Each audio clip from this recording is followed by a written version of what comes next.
We'll get to episode 241 in just a moment, but before we do, I'd like to ask for your support of this podcast. Whenever you need to make a purchase at Amazon.com, please use my affiliate link by going to iCantCU.com/Amazon. That'll take you right to the Amazon.com homepage. Shop as you normally do, check out as you normally do. It doesn't cost you anything more, and I do earn a small commission on qualifying purchases. Again, that's iCantCU.com/Amazon. And remember, iCantCU sounds like a whole sentence, but it's only 7 characters long. iCantCU.com/Amazon. Thank you so much for your support. I really do appreciate it. From Studio B in Swarthmore, this is the I Can't See You podcast with David. It's like blind people for dummies. Hello there, and welcome to episode 241 of I Can See You. My name is David, at David Benj on all the socials, including Threads. I am glad that you are here for this episode. I really do appreciate it. We're going to lead off talking about home maintenance again. And there were a couple of things. I told you in the last episode that when we had our heater installed, they put a big dent in the top of the dryer. And for that, I would not leave a review because I didn't want to leave that out. And I don't want to leave a review because they were otherwise very professional, very clean. And I don't want to tell the whole story to give them a bad mark because they did do a good job. In fact, during the week, Jacob noticed daylight coming through where they had to drill through the house to do both an outbound pipe and an inbound pipe for air. An exhaust, I guess, is one, and an air intake for the other. They do that now. The new units do that instead of using the chimney. And Jacob noticed daylight. Liz came down and also noticed it. So I called to schedule an appointment. And before they came out, they were coming out the next day. Before they came out, Liz checked it from the outside and noticed that it was clear caulk. So there was no need for them to come out. So when I called to cancel, they said, "Oh, are you sure? It seems like it's something serious." I said, "No." I said, they saw daylight from the inside and assumed that it wasn't caulked or anything. And of course, I didn't see any of it. So it didn't matter to me, other than the fact that, again, I was nervous that here is something that we noticed that they didn't do. And what else are we not noticing that they that they may have done or didn't do?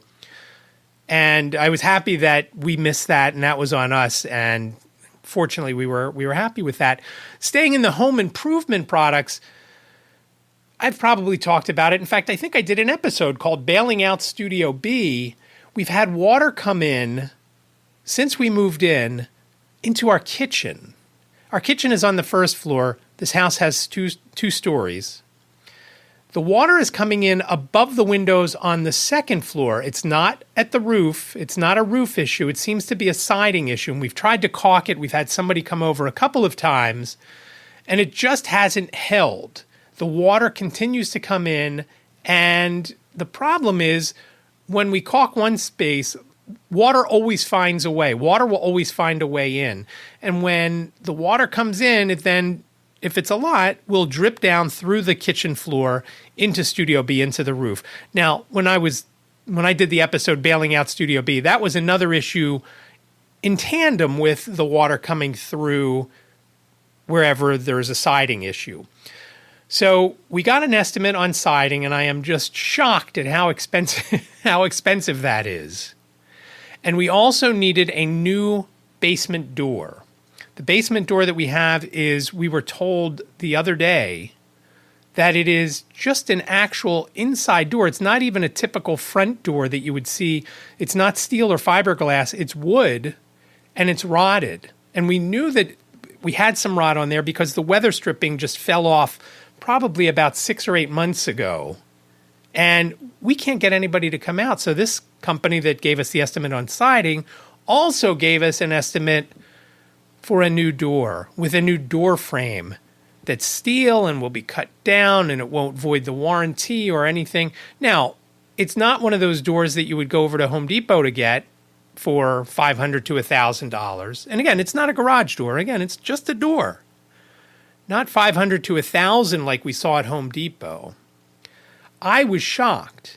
And when I told my friend Alex how much it was, $5,000, he said, I didn't think you had a garage. I said, it's not for a garage door. It is just amazing how expensive it is.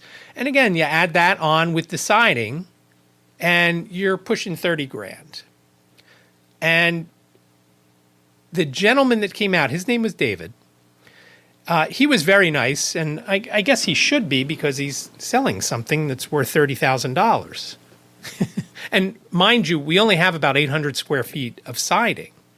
And it's not the cheapo siding. I'm hoping that once we do this, besides stopping the water from coming in, I'm hoping that it also will make the house a little bit cooler in the summer and warmer in the winter because it's better insulated than what we have now. What we have now is very cheap, flimsy stuff. We didn't put it on there. It's been there. And we went back and forth, Liz and I, whether we should do it or not because we don't know how much longer we're going to be here. Not that we're going to drop dead soon, but meaning be in this house. And I mean, it might be that we drop dead, or at least one of us, but we're talking about living here in Pennsylvania in this house. We don't know. And I was hoping it would be not quite as long. And it looked like we were heading out when Liz gave up the job at Walden a couple of years ago after the school year that ended in June of 22.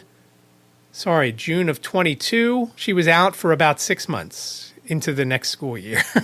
And then it's back, and now is back more than ever. So I'm a little concerned about that, but that's a story for another day.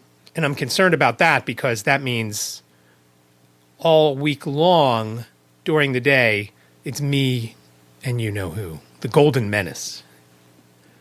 Which is fine, except I have to stay with the Golden Menace, and he doesn't usually like to come down to Studio B, so it kind of rearranges my day. It's nice when Liz is home during the summer because I can come down here during the day because she's with him.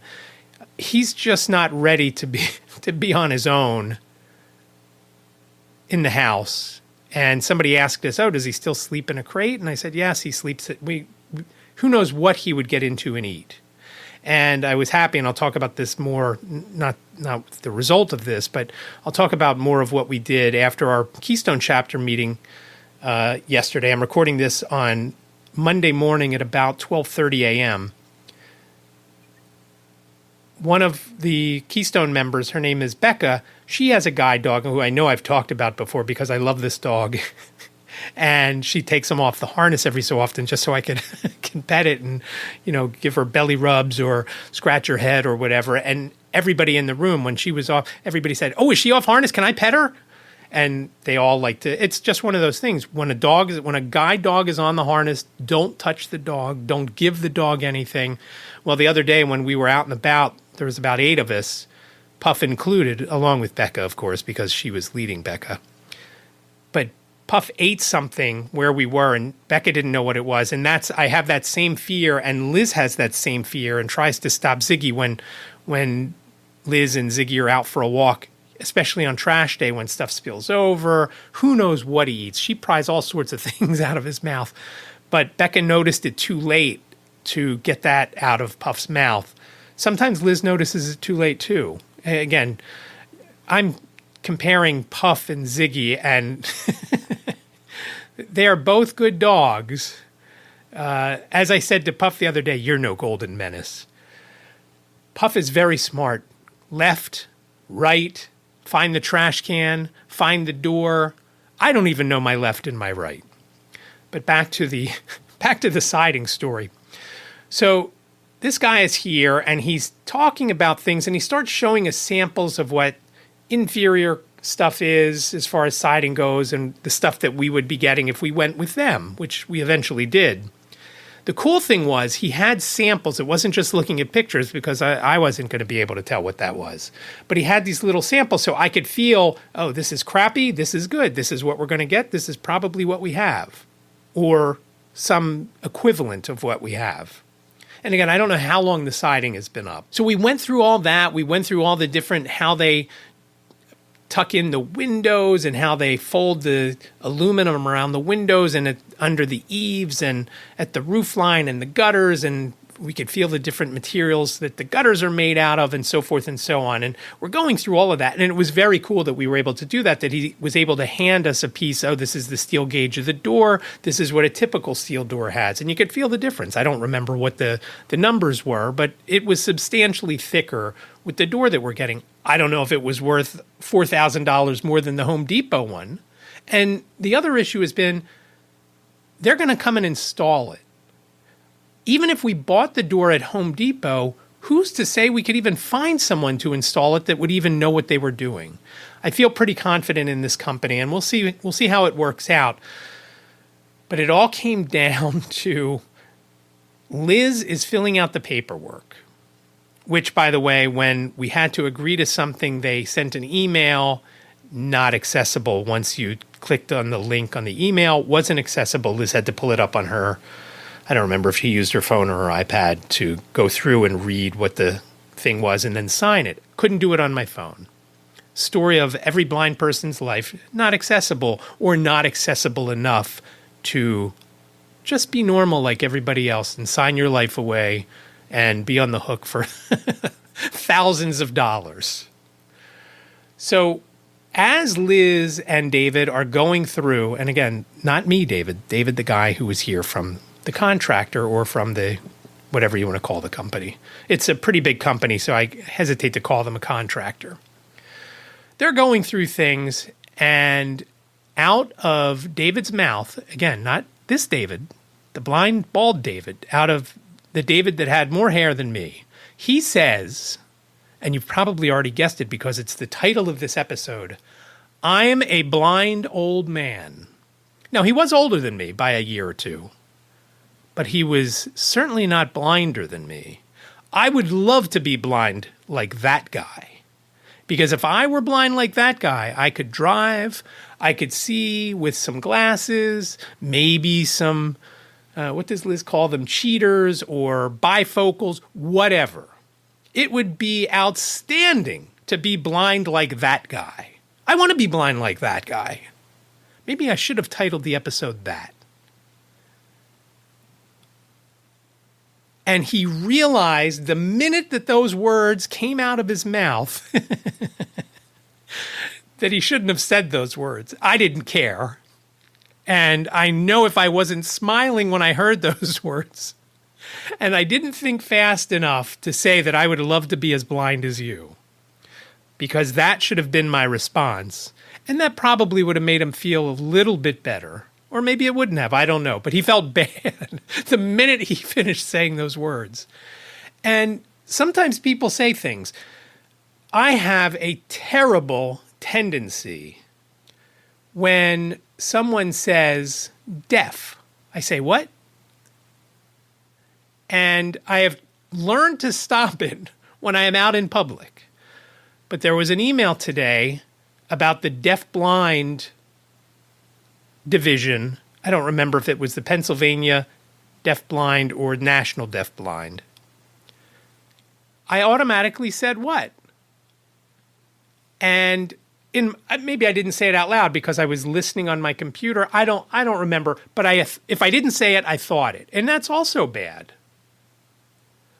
But there are things that when someone who is not blind or remotely blind, that guy was visually impaired. He wore glasses.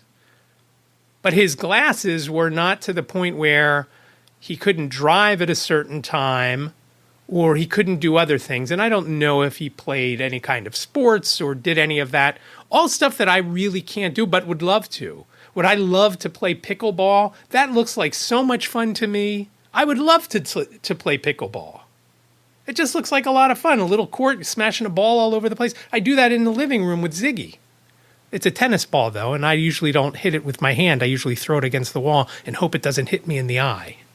One day it will, but it hasn't yet, thank God. So the response that I'm going to use in the future is, I want to be blind like you.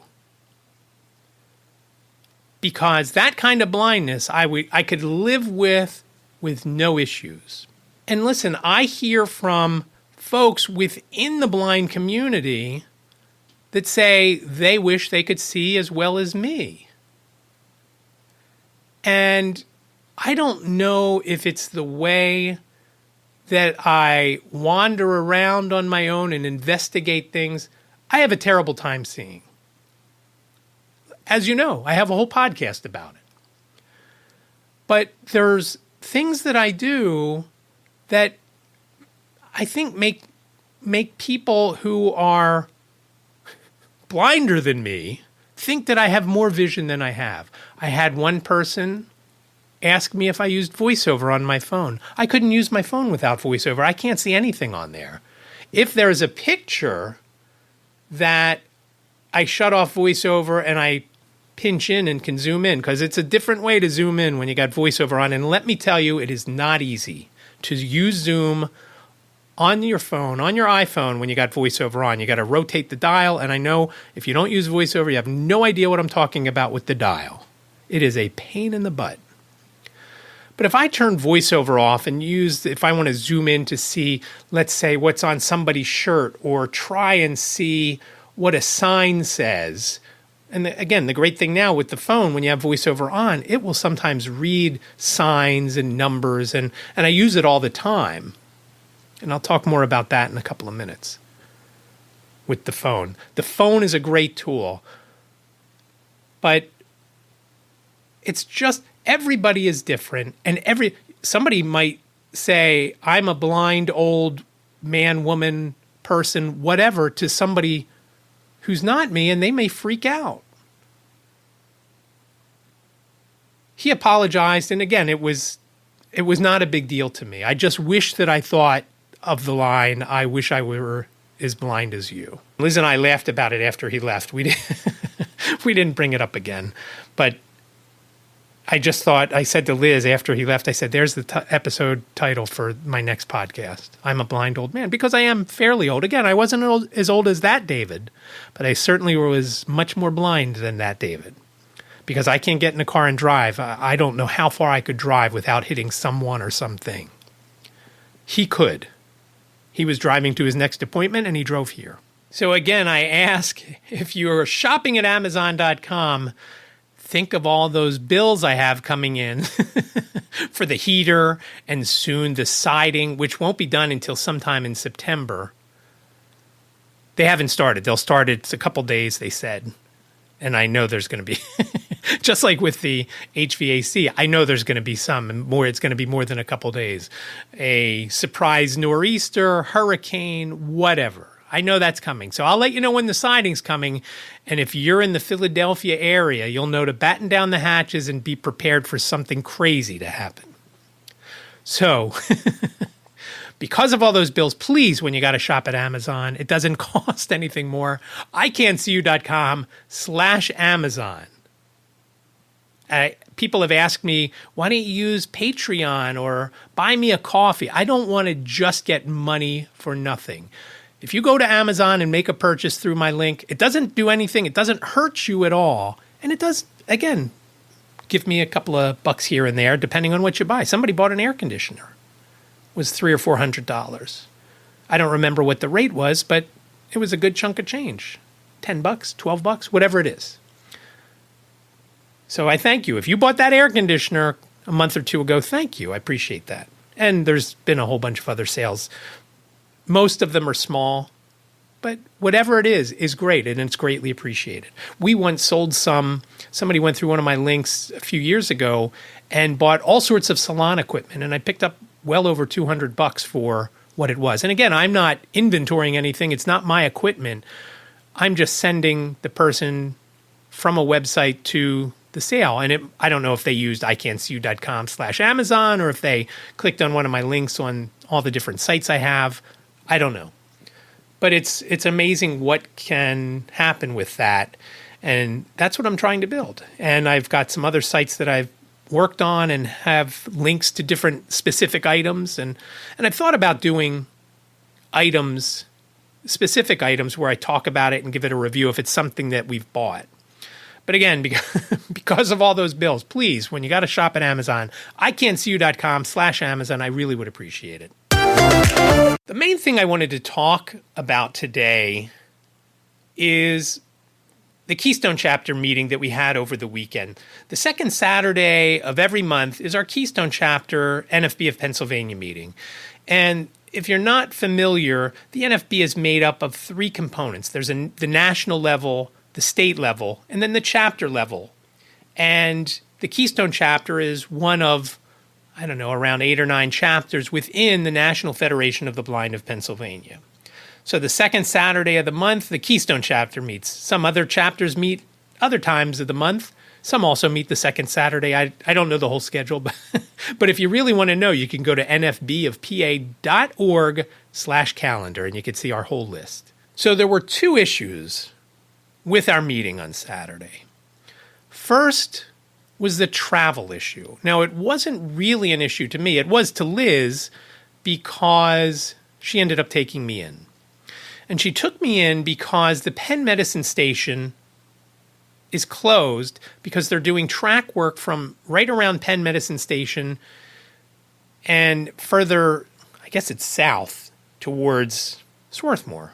Not far south, but maybe a mile or 2. I'm not sure. For the day that I went to New York a few weeks ago, when I went on that Friday, I believe it was the 28th of July, the Media Wawa line was completely closed because they were doing all sorts of track work all along. I'm not sure if they ran shuttle buses. Sometimes they do, sometimes they don't. I don't know if they did. But when they run the shuttle buses instead of the train, of course, it takes exponentially longer to get from Swarthmore into Center City, Philadelphia. And there's just better options. There's another line that I could take. However, on the Wilmington Newark line that goes through eastern Delaware County, and I would pick it up at the Ridley Park station, it only runs every 2 hours each way on Saturdays, and I guess Sundays too. I've never needed to take it on a Sunday, so I don't know. So to get into Philadelphia for our 10:15 meeting, I would have had to have left at, it's 7:30-ish from the Ridley Park station, getting me in a little bit after 8 a.m. So what am I to do for those 2 hours? And that affects one of our other members who comes from Wilmington. She ends up taking Amtrak from Wilmington to Philadelphia and then usually backtracks on a SEPTA train from 30th Street Station to Penn Medicine. Penn Medicine is the station just before 30th Street. 30th Street is the beginning of Center City, and it goes through to Jefferson Station, which is pretty much the end of Center City, and then the train heads further north to Temple University and so forth. So she usually does that. She usually takes Amtrak, but again, they're not running the train from 30th Street to Penn Medicine, even going that way. So they could take a shuttle bus, which usually only runs every half hour, or they could walk. And it's not a far walk. It's just not an easy walk. And it's even more difficult when you can't see where you're going. Harriet was going to meet, Kat is her name, who comes from Wilmington, at 30th Street, unless she was going to be late. The last I talked to Harriet on Saturday on my way in, everything looked good. The train was going to arrive on time and so forth and so on, which was, I want to say 20 after 9 or something like that. Well in time for our meeting. So Harriet and I decided I would go right to the Penn Museum, and we'd actually picked up Esther, who lives the next town over, and she was riding in with us. So we're going to go there. We'll set up the room, put the tables together, and then I could help anybody that gets to the museum who needs help finding their way to the room. And there's a few folks that there's 1 or 2 galleries in the Penn Museum that are not a straight shoot from when you enter it until when you turn out of it. There's things that jut out and all sorts of stuff. In fact, there's a sign there, and I know I've talked about it. There's a very skinny sign holder that has maybe an 8x10 sign at the top that looks like it would be a lectern or something that you would put a speech on, or when you accept an Academy Award or whatever. But because it's so skinny, my cane usually doesn't hit it if I'm not exactly perfect with sweeping or whatever, but I've run into it several times. I've knocked it over once or twice. So it's just difficult. Well, when I got to the museum, I got a call from one of the other members who was at the front of the museum, and the gate was still down because the museum doesn't open until 10. I told him what to do. There's a fountain in front. I told him to walk back past the fountain and walk back out to South Street. And the museum is right across South Street from Franklin Field, which is, I want to say, probably 100 years old, if not older. And I told him, when you get back to the sidewalk at South Street, hang a right. If South Street is in front of you, hang a right, so you're going to head east towards the Schuylkill River, and I will meet you. So I went out the entrance that I came in, which is not technically the rear entrance. It's a side entrance. It's near a parking garage where if you were driving into the museum, you would park in this garage. Or if you're taking public transport, like we usually do, you come into that entrance. And right from that entrance, our meeting room is very close. And it's very helpful, and we're very grateful that the Penn Museum allows us to meet there. They don't charge us anything for the meeting room. It is awesome. And again, I love going to the museum anyway. Not that I walk through the museum for fun. It's usually when I'm picking somebody up at the front and helping them get back to our room, or we go upstairs because people need coffee. I mean, our meetings are not boring at all, believe me. And Saturday's meeting was just, there was travel chaos, there was technological chaos. It was just crazy. As we're sitting in our meeting room, Harriet reaches back out and says, "Hey, we're still not on our way yet. Kat just got off the train," and then they had to walk over. So I ended up logging on to Zoom on my phone when I realized it was around 10:15, and I started the meeting talking about, and I was so unprepared. I was talking about things that I knew Harriet was probably going to touch on: 2024 dues, the T-shirts that we're going to do, and the T-shirts are going to be awesome. They're a red T-shirt with our Keystone Chapter logo on the front and the words "Live the Life You Want" on our back. We did the same exact T-shirts a couple of years ago in a green, and it's very cool when we have an event when we all wear those colors, because most folks, even if they can't see enough to read, they may still have enough vision to tell a color, and it's very helpful, especially when we're doing something out and about and you have a flashy color on, like the green that we used. It's an Irish green, and the red is just a bright red, which it's just awesome. I can't wait to get these shirts.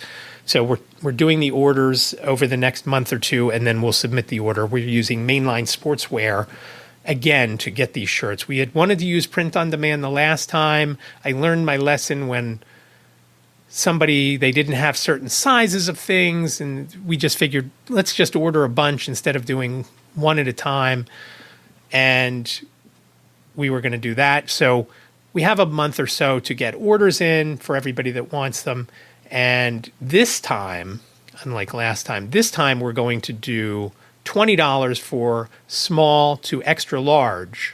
And then 2X, 3X, and 4X are $25, because there is a not substantial price increase, but a couple bucks warranting charging the more money. In fact, I think the 4X is $3 and change higher than the main price level of the small to extra large. So I talked about that. I talked about Believe You Can. As we moved on, we do a couple of things during these meetings. One of the things is we play the secretary's notes from the previous meeting, just like all other board meetings and things like that. So same type of thing.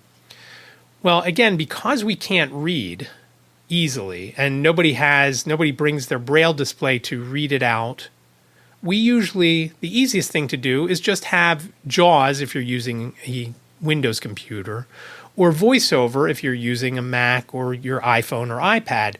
Just have that read it out. We're all used to it, so it's easy. Except for when the person who has that report isn't in the room, is in Maine. He sent an audio version of that, and we couldn't get it to work. We couldn't get it to play. We thought, okay, well, we can't get that to play. let's do the presidential release. The presidential release is put out on a monthly basis by the president, the national president of the NFB. His name is Mark Riccobono. And he talks about what's going on within the organization on a national level. Talks about folks who have had babies over that time span and people who have died during that time span. He talked about the convention and the momentum from it. He talked about testifying on Capitol Hill, about web accessibility, and he talks about another guy that went to the White House for another presentation. Just a lot of interesting stuff, and it usually goes on for 15 or 20 minutes. We speed it up a little bit to cut down on the time. We tried to email that to NFB of Pennsylvania President Lynn Heitz, who was on the call, because she's at a computer. None of us had a computer, and you can't, I shouldn't say you can't. We didn't know how to share our screen to play these different reports on our phones. And it's hard to listen to voiceover on your phone when people are talking and trying to do other things within the meeting. So we thought it better, let's just get somebody else who can try and get them playing. It was just a nightmare to get those playing. Finally, Harriet and Kat got there. Harriet gets her computer logged on, and that was an issue to get logged on to the internet with the Wi-Fi. Once she was on the Wi-Fi, she got onto Zoom and finally was able to play the secretary's report. Lynn then played the presidential report. And then after the presidential report, there was some sort of glitch. I don't know if it was when Harriet tried to stop sharing her screen from the secretary's report or whatever, kicked everybody off.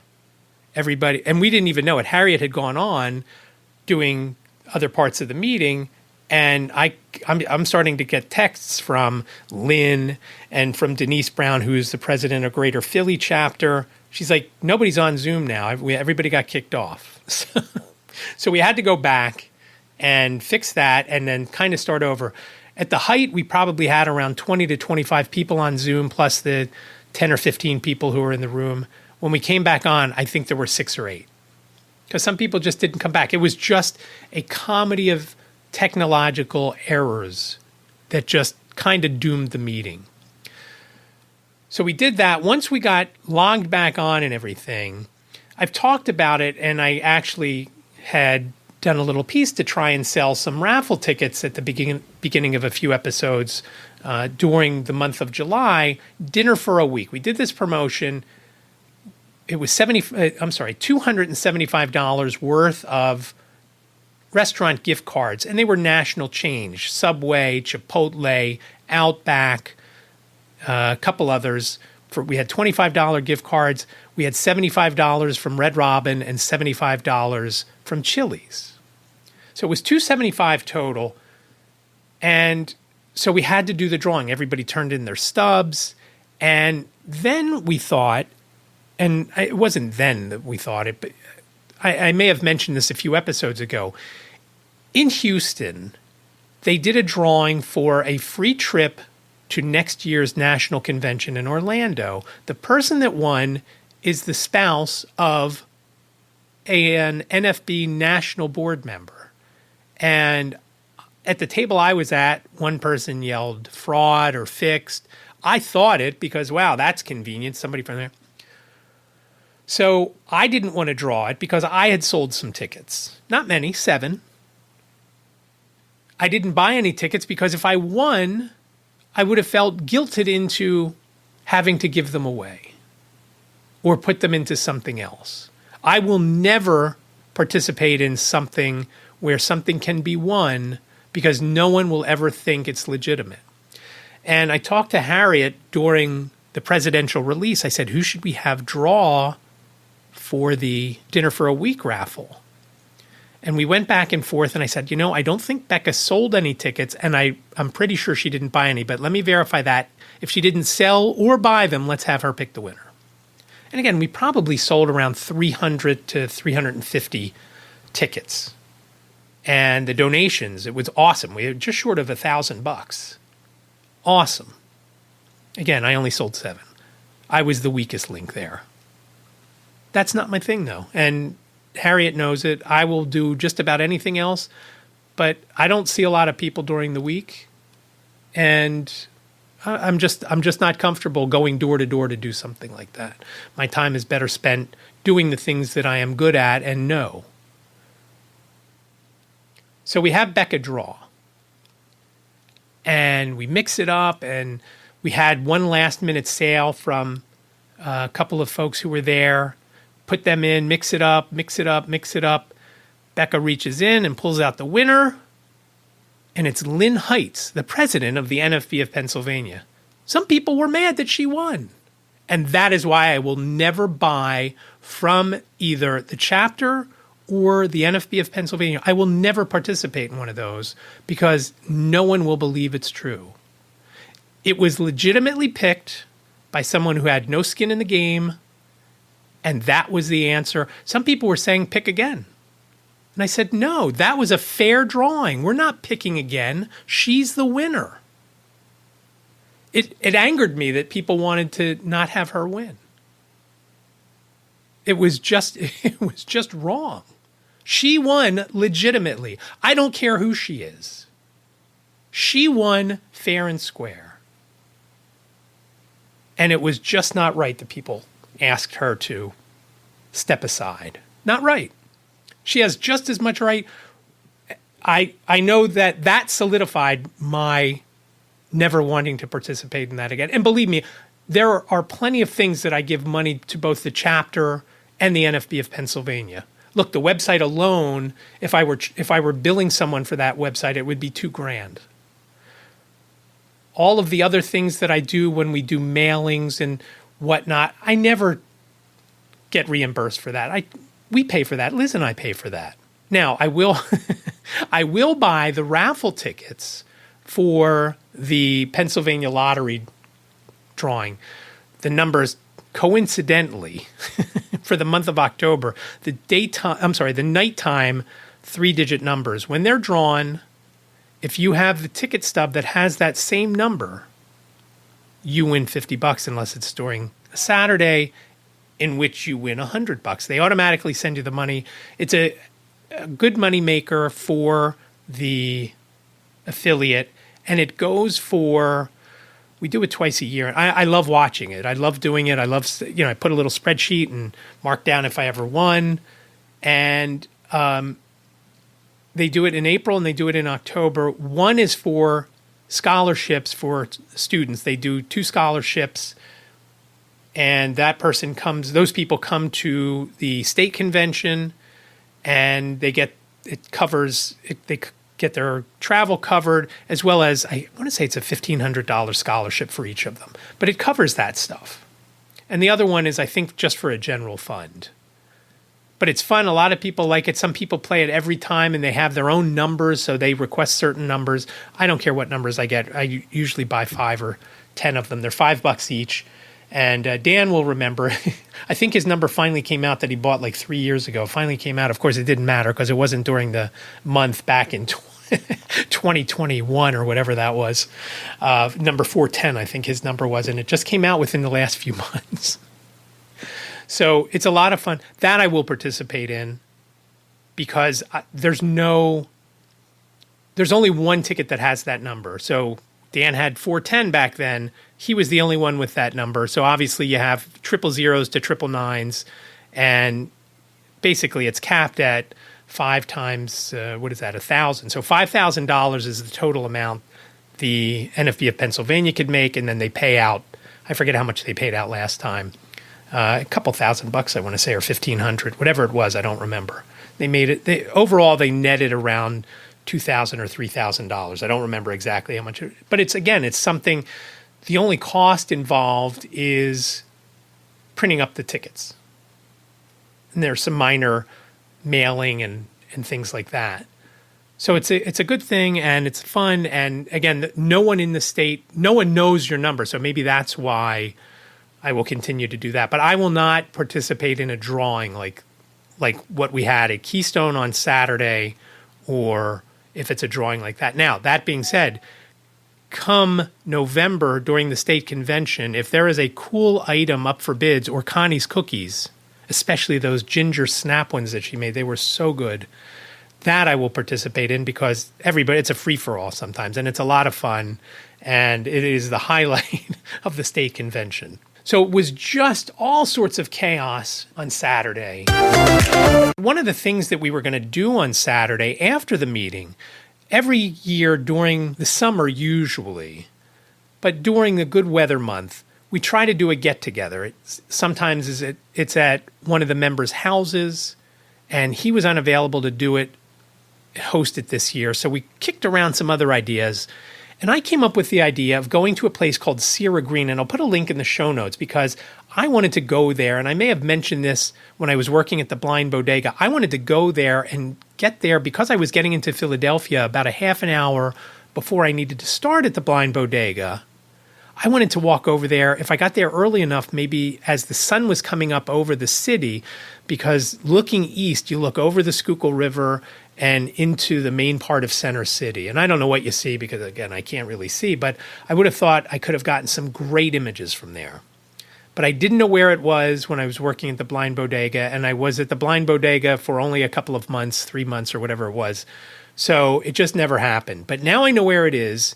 It's only about 2 blocks from, it's less than 2 blocks from 30th Street Station. There may be days while Liz is at school, if it's a nice day. I was telling my friend Alex, I may try to record a podcast episode there. What Cira Green is, and check out the link because it is just very cool. It is a park on top of the Cira Center parking garage. So it's 12 stories up, and there is a little restaurant, takeaway restaurant type of thing, burgers, chicken nuggets, chicken sandwiches, vegetarian nuggets, whatever, stuff like that. And I'll talk more about that in a second. There's a slope that you can put a blanket out on and lay down. There's a small dog park up there.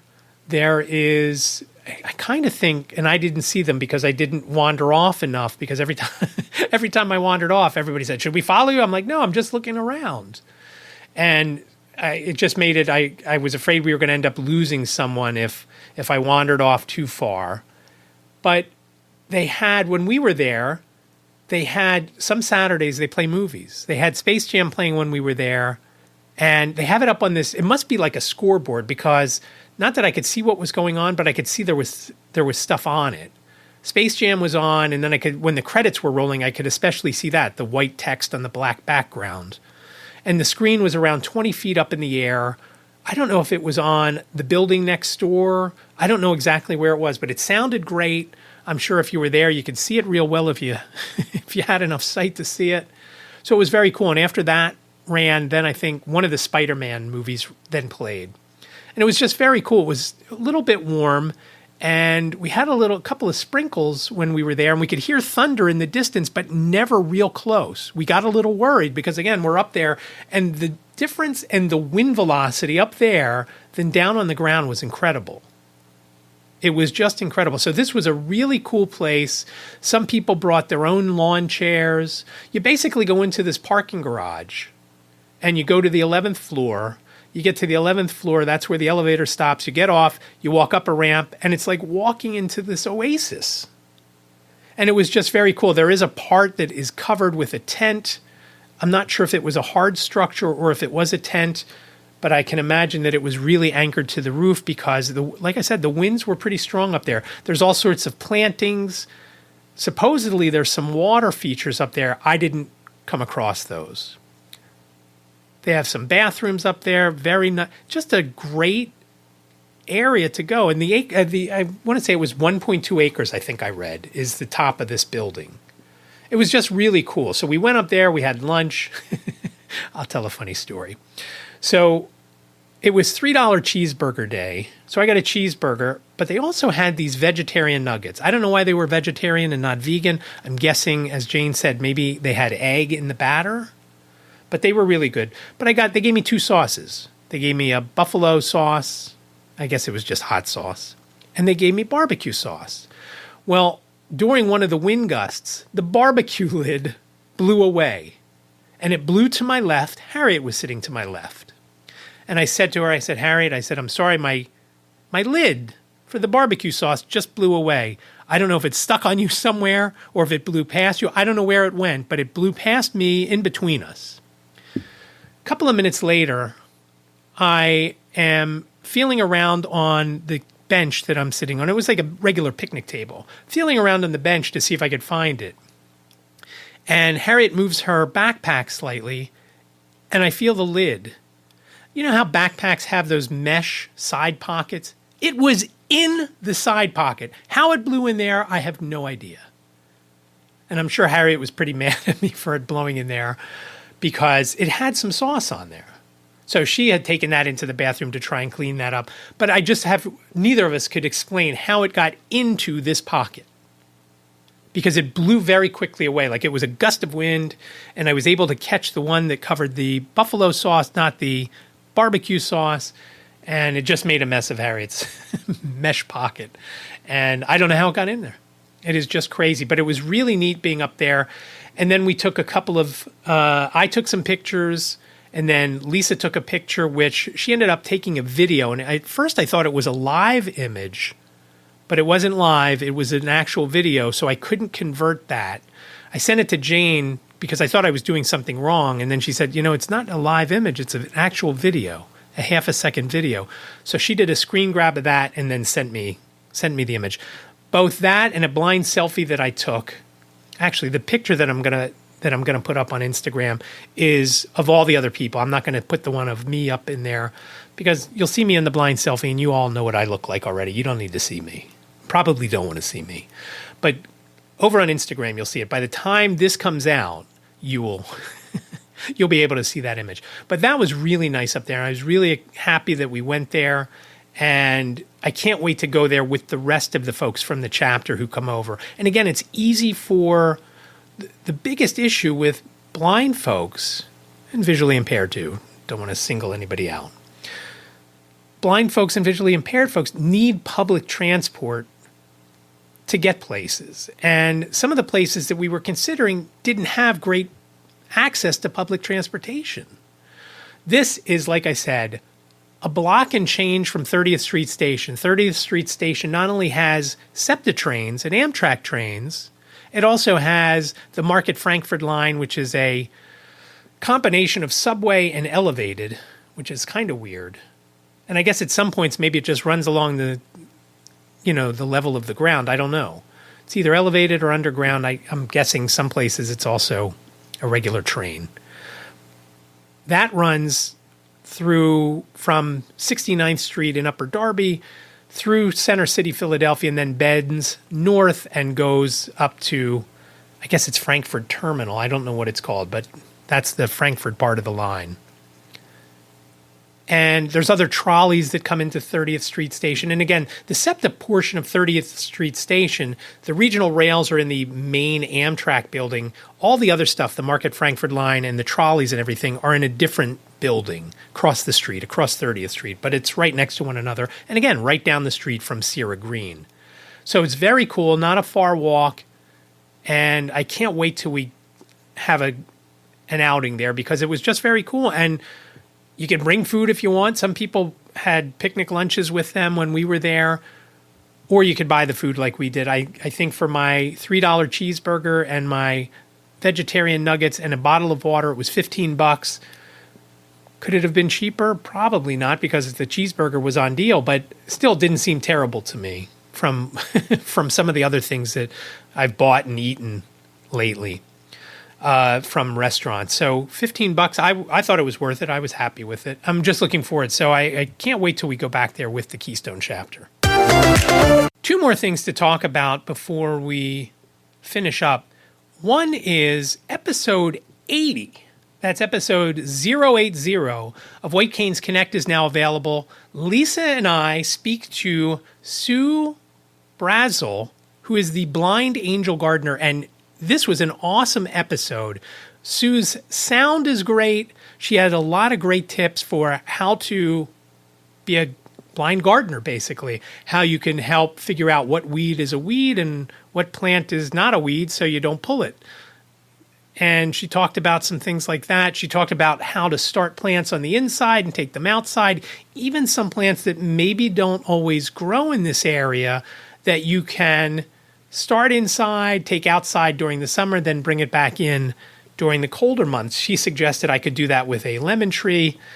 I don't know how I would get it. I don't know how I would get it down the 4 or 5 steps, depending on which entrance I go through of my house.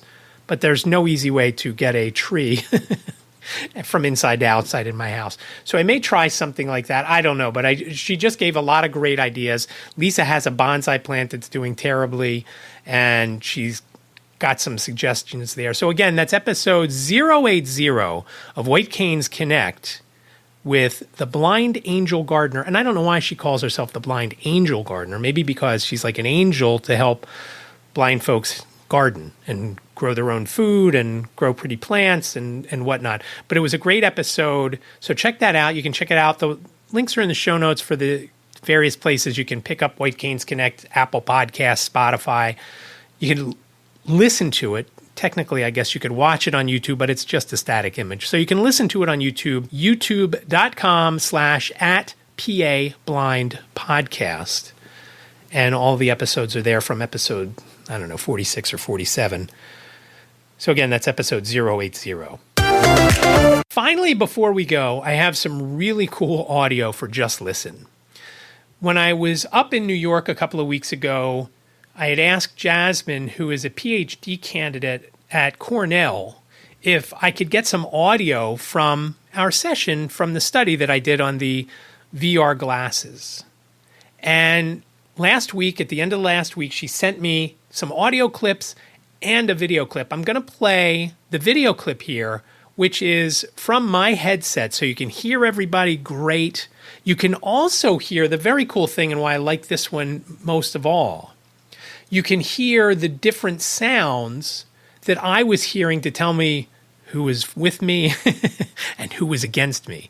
When you hear the positive upbeat sounds, that means somebody's nodding yes or smiling. There were 2 different sounds, and you'll hear the difference between the 2. I can't remember now which positive sound was smiling and which one was nodding yes.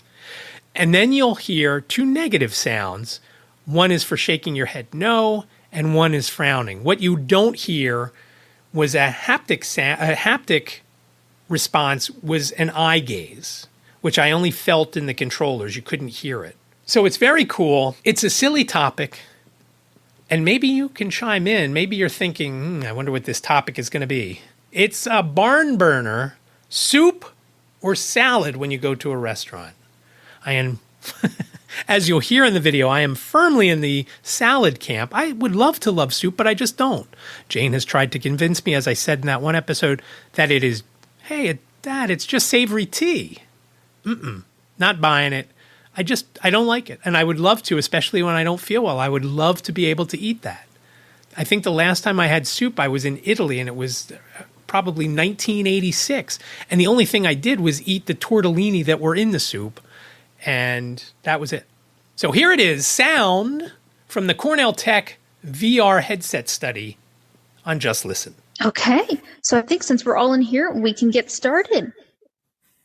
So this time, as we discussed and decided before, we have an important topic as a group that we need to decide on.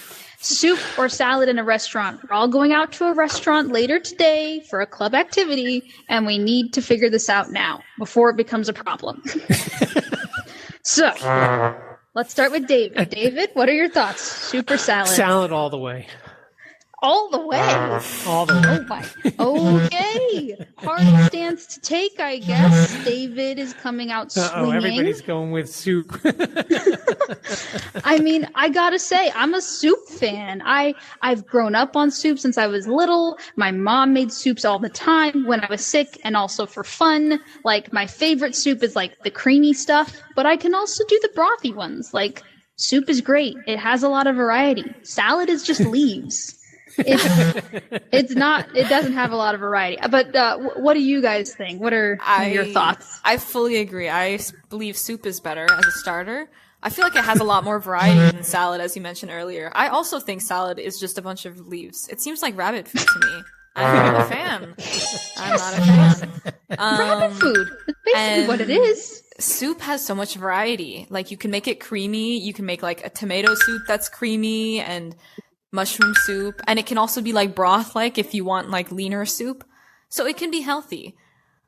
That's, Yes. yeah. What about you, How Helena? dare you say that saying salad is rabbit food? You can also have a bunch of variety to that. Do you know you can add like salmon, chicken breast, tomatoes, all kinds of salad dressing to it, and also just clears up your stomach and prepares for your actual meal, you know? What? Still, I mean, yeah, you can add a bunch of stuff in a salad, but that doesn't make it flavorful. I mean, your primary salad base is still lettuce, which is basically just water inside of grass. Like, that's the flavor you're getting That is from rabbit food. It's just You know, my like, daughter tried to convince me that soup is savory tea, and if it was savory tea, I would, I should like it because I like tea so much. But it's just no good. First of all, it fills you up too much, and then when Fills you you eat, up. when you get your main course, you're like, oh, I'm already full from the soup. So you kind of get an idea of what went on. Now, I do have some other audio that it wasn't quite as good because it was just being recorded by some of the computers in the room, and it was like our discussion after what I remembered. And honestly, I didn't remember a lot of things, especially like I mentioned in the last episode, especially when there were the three other people in the study, when it wasn't just me and Jasmine, two others, and I hear frowning and I hear everything. So I couldn't remember what happened when, but at least I knew when that was going on. Okay, I can hear that I have one ally and two people against me, two people in the soup camp. I guess you can't call them that, especially does the soup Nazi come from the soup camp, or does he put you in the soup camp? Whatever it is. But there it is from Cornell. And that was a lot of fun going that day, as I mentioned in the last episode, and then visiting Jane and having dinner with her. Awesome time in New York, and I hope I get to do more of those. And if you're interested in getting involved with the studies from Cornell, please shoot me an email and I will provide Jasmine's email address. Not all of the studies have to be done in person. This one did. But I had done a study about 6 or 8 months ago that we did the interviews remotely, and it was an app. I was testing an app for my phone. So shoot me an email, iCantCUpodcast@gmail.com, and I will give you Jasmine's contact information so you can get a hold of her and say, hey, I want to be included. Sometimes they pay a little, sometimes they pay a little more. And I've been reimbursed. I got an Amazon gift card for $50. I have decided that I probably will not fill out for the travel. There was a lot of stuff that I had to fill out. It's not accessible, which is ironic. The PDF itself was accessible and I could read it. It's just a matter of it wasn't a autofill where you could type your name and fill it out online. I would have to print it and then have her fill it out, which kind of stunk. But whatever it is, it is. So that's why. If I could do it on my own, it would be done already, and that would be that. So that is episode 241 of iCantCU. I really do appreciate listening. Remember, you can find the show notes over at the website, iCantCU.com/241. That's iCantCU.com/241. All numbers 241. And remember, iCantCU sounds like a whole sentence, but it's only 7 characters long. iCantCU.com/241. Please reach out to me on social media at David Benj, even on Threads, DavidBenj, Instagram, Facebook, Threads, Twitter, or X, whichever you prefer. And it seems like traffic is really dropping from there, as well as LinkedIn. You can also reach out via email, like I just mentioned, iCantCUpodcast@gmail.com, iCantCUpodcast@gmail.com.